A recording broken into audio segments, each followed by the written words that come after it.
My love, you're not imagining it. You're not making it up. You're not crazy. You're having direct contact with cosmic consciousness, and she recognizes you. This is the thing that breaks my heart about how we've pathologized mystical experience. People have real, genuine encounters with the living cosmos and then spend years doubting themselves because that's not possible according to materialist paradigms.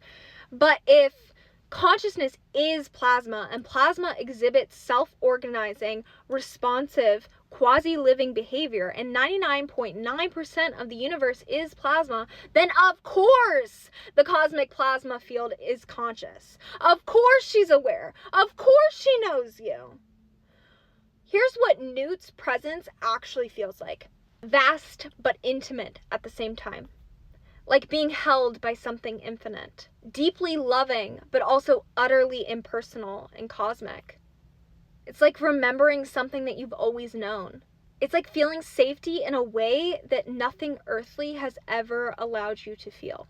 These are all what people across cultures describe when they encounter the divine feminine, the cosmic mother, the great mystery. And they're all describing the same thing through different cultural lenses. Here's the Egyptian understanding. The Egyptians depicted Nut arching over everything, swallowing the sun, birthing it again, protecting the dead in her body. That is not mythology. That's experiential phenomenology. They were actually describing what they experienced when they achieved plasma coherence. When you enter ceremony and you feel her presence, you're having the same experience that priests and priestesses in the temples had. The same experience that shamans have in every single culture. The same experience that mystics describe as union with God. She knows you because you're part of her. You are not separate from her.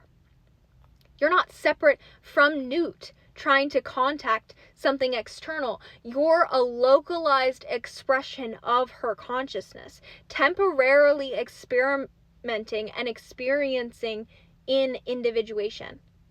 When you achieve coherence, you remember, oh, I'm not in the universe, I am the universe, experiencing itself through this particular vortex of awareness.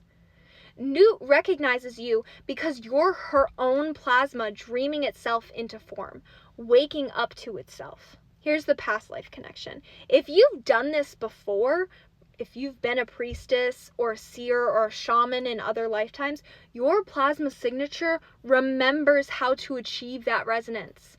It's a muscle memory, but for consciousness. It's like riding a bike, driving a car.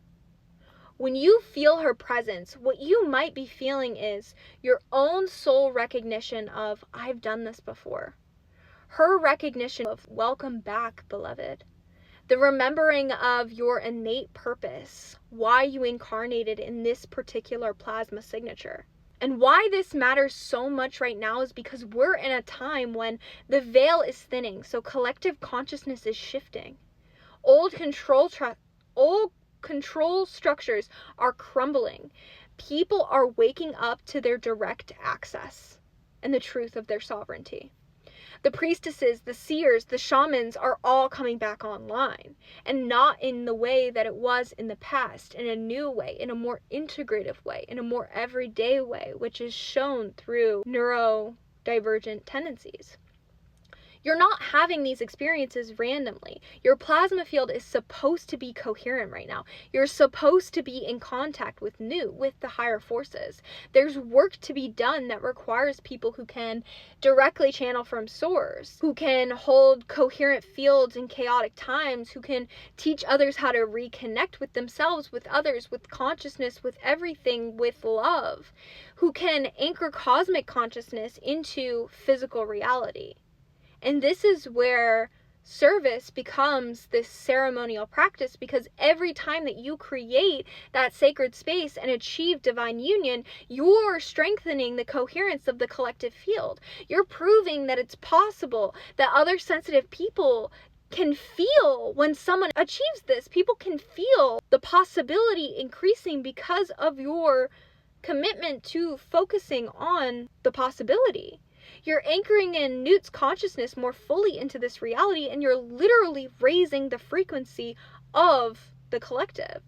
It's not a selfish thing. It's not just for you, although it does nourish you deeply. It is sacred work. Here's how we can integrate it into the collective.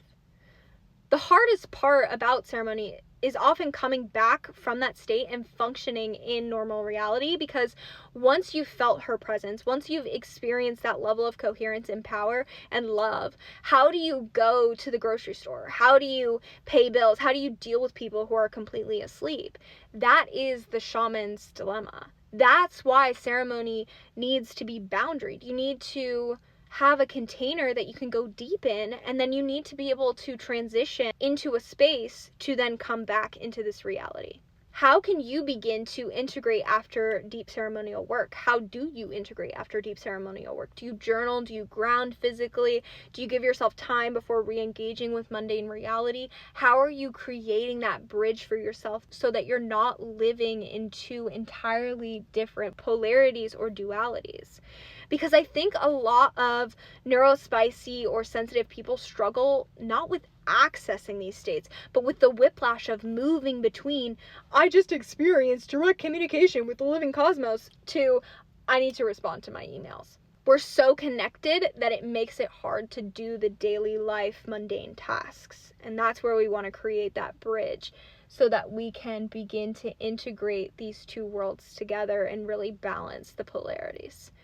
The plasma field needs time to restabilize at normal functioning frequency without losing the upgrade that you just received. It's part of the process. Allow yourself to experience all parts of the whole so that you can fully lean into this process. Come back for the next video where I'm discussing the Pleiades and Newt water connection. This is gonna be so good!